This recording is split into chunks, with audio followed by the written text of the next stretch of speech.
Assalamualaikum warahmatullahi wabarakatuh. Eh, Alam nashrah laka sadrak wa wada'na anka wisrak alladzi anqadha dhahrak wa rafa'na laka dhikrak fa inna ma'al usri yusra inna ma'al usri yusra fa idza faraghta fansab wa ila rabbika farghab. Alam nashrah, bukankah kami telah melapangkan dadamu, wa wada'na anka wisrak, dan kami telah melepaskan dan kami telah meringankan beban-bebanmu. Alladzi anqadha dhahrak, alladzi yang mana itu telah anqadha dhahrak, yang itu telah menjadi beban di pundakmu, yang itu telah menjadikan berat, susah, payah di pundakmu. Fa idza faraghta fansab, ketika kamu telah selesai, ketika kamu telah menyelesaikan suatu pekerjaan, fansab, maka tegaklah, maka jadilah orang yang tegar. Fa idza faraghta fansab, ketika kamu telah selesai dari suatu misi, kamu telah selesai dari tidur, bangun tidur, fansab, maka tegaklah. Siapkan pikiranmu, siapkan jasmanimu, siapkan rohanimu, melanjutkan perjalanan.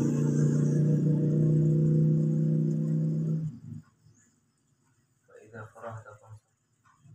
Alam nashrah laka sadrak wa wada'na anka wisrak alladzi anqadha dhahrak wa rafa'na laka dhikrak, dan kami telah meninggikan namamu.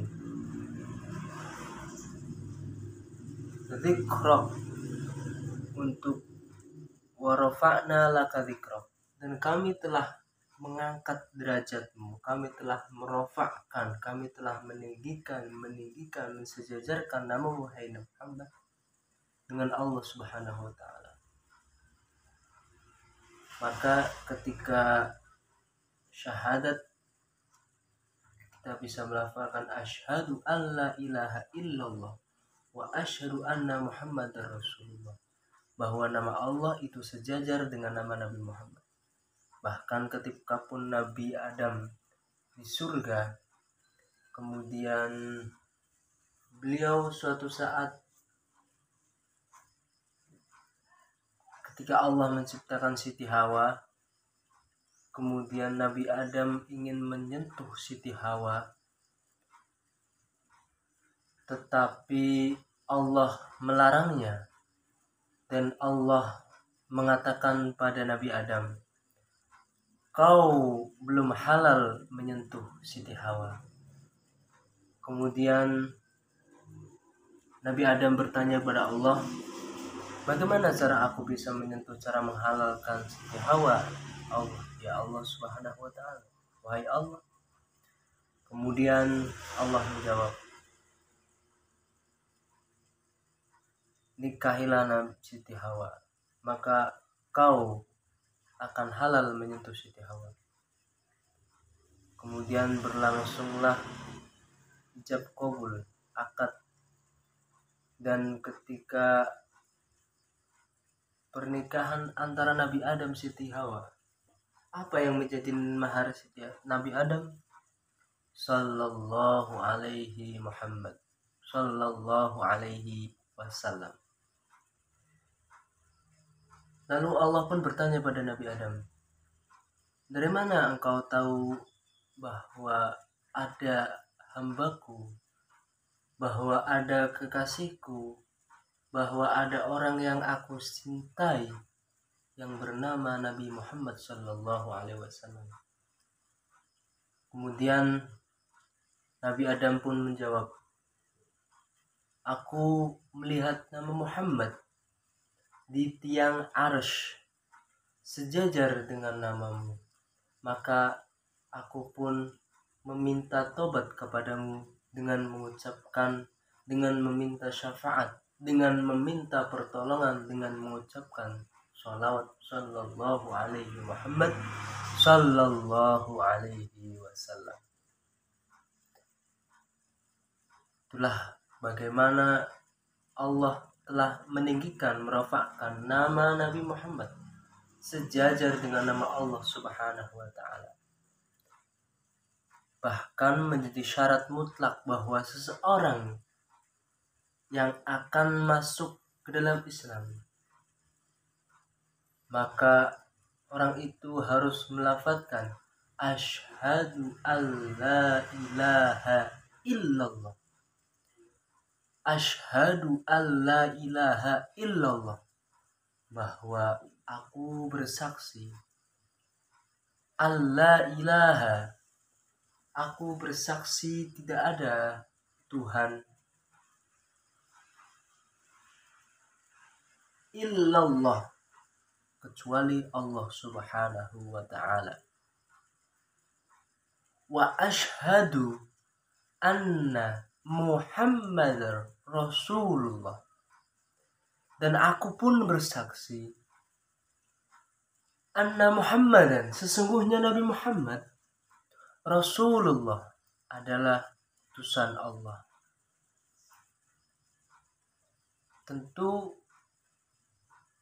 hal tersebut menjadi suatu lambang, menjadi suatu simbol bagaimana kemuliaan, bagaimana ketinggian, bagaimana derajat Nabi Muhammad terhadap Allah Subhanahu wa ta'ala. Sampai-sampai orang yang akan masuk Islam pun wajib mengucapkan asyhadu alla ilaha illallah wa asyhadu anna Muhammadar Rasul.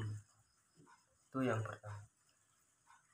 Fa idza farata fansab warfa'na laka dzikra fa inna ma'al usri yusra, inna ma'al usri yusra, fa inna ma'al usri yusra, dan sesungguhnya bersama kesulitan yusra, pasti ada kemudahan. Sesungguhnya ketika seseorang mengalami kepayahan, kesulitan, entah itu kesulitan belajar, entah itu kesulitan pekerjaan, entah itu kesulitan apapun di muka bumi ini, yusra, maka di masa yang akan datang dia akan menuai kemudahan-kemudahan. Seorang menuntut ilmu, menghafalkan pelajaran-pelajaran, menghafalkan nadoman-nadoman, dia dalam suatu kesusahan yang luar biasa. Dia buka pelajaran setiap hari, dia dengarkan apa yang guru sampaikan, dia hafalkan apa yang menjadi tanggungan untuk dihafalkan di sebuah pelajaran. Maka dia di masa yang akan selanjutnya akan mendapatkan yusra, kemudahan, kelapangan, mendapatkan kesuksesan di ilmu yang dia tekuni. Seorang berlatih bela diri, usri, dia pun akan mendapatkan kesulitan.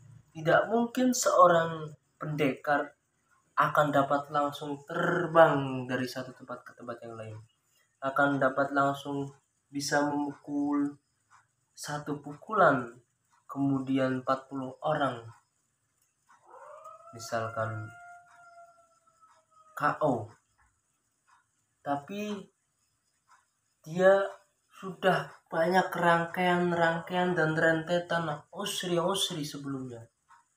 Setiap hari dia berlatih bagaimana cara menguatkan fisiknya. Setiap malam, setiap hari dia berlatih bagaimana dia mengolah tenaga yang ada di dalam dirinya. dengan beberapa teknik dan teori yang disampaikan gurunya, lalu kemudian diaplikasikannya, kemudian dibiasakan, baru dia akan mendapatkan kemudahan, baru dia akan mendapatkan bisa. Fa inna ma'al usri yusra. Orang yang ingin sukses pun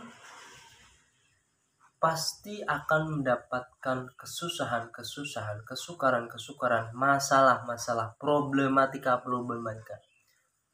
yang harus dihadapinya, yang wajib dialaminya.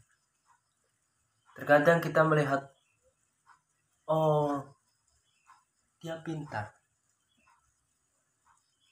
oh, mudah sekali dia membaca Al-Quran. Dia tidak melihat bahwa waktu kecil dia setiap habis subuh, setiap habis maghrib, dia berangkat ke langgar, dia berangkat ke musola, dia mencari guru, dia dibedak-bedak orang tuanya, dia dibedak gurunya. Ba, ta. Dia tapi tidak melihat itu.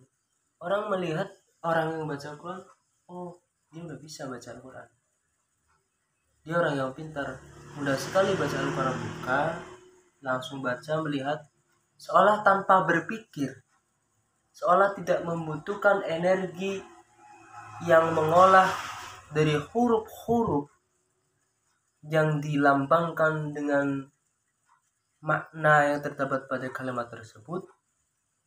Kemudian dia melihat orang bacanya, oh, dia pintar.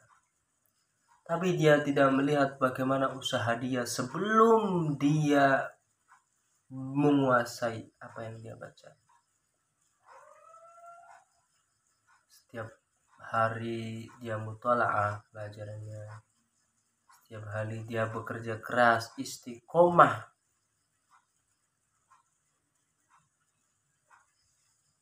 Fa'innamal usri yusra, fa'idza faragta fansab, innamal usri yusra. Alam nashrah laka sadrak wa wada'na anka wizrak alladzi anqadha dhahrak wa rafa'na laka dhikrak fa innamal usri yusra. Inna ma'al usri yusra.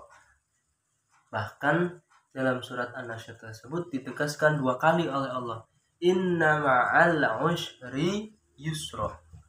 Yang pertama, fa inna ma'al usri yusra, inna ma'al usri yusra. Tentu ini adalah suatu rambu-rambu, suatu peringatan, suatu tanbih, pepeling, bahwa kalimat yang diulang-ulang, kalimat yang sudah ada lalu dituliskan kembali, usri yusra, haruskah kita sudah paham ketika kita mendengar orang berkata, misalkan Allah menyampaikan setiap kesulitan itu pasti ada kemudahan. Kita akan memahami itu. Tapi di Al-Quran surat An-Nasr ini oleh Allah diulang sampai 2 kali. Tidak hanya 1 kali. Bahkan tidak ada itu, ada inna, nun taukid. Sudah ditaukid dengan haruf nahwu inna, sudah ditaukid dengan pengulangan. Berarti ini sebuah hal yang sangat penting yang kadang manusia atau orang seperti kita, hamba Allah seperti kita, itu sering dilalaikan. Kadang kita sering dilalaikan dengan kemudahan-kemudahan. Padahal setiap kemudahan pasti ada kesulitan.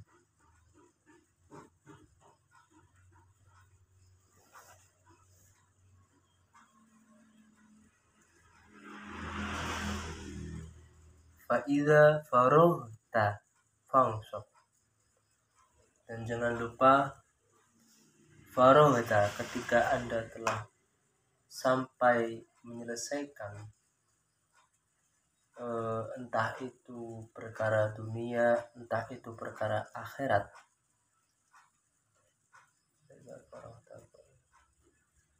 wa ila rabbika farghab. Tempat menuju kita, tempat perjalanan paling ujung dari perjalanan manusia,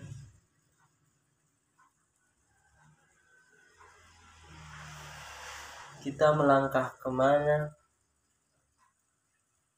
Akhirnya ila rabbika farghab, hanya kepada Tuhanlah hanya kepada Allah lah itu adalah tempat kita mengharapkan segala keinginan kita, segala cita-cita kita, segala apa yang ingin kita dapatkan, segala apa yang ingin kita capai, segala apa yang ingin kita sampaikan, segala apa yang ingin kita jalani dalam kehidupan kita, baik kehidupan di dunia maupun di akhirat.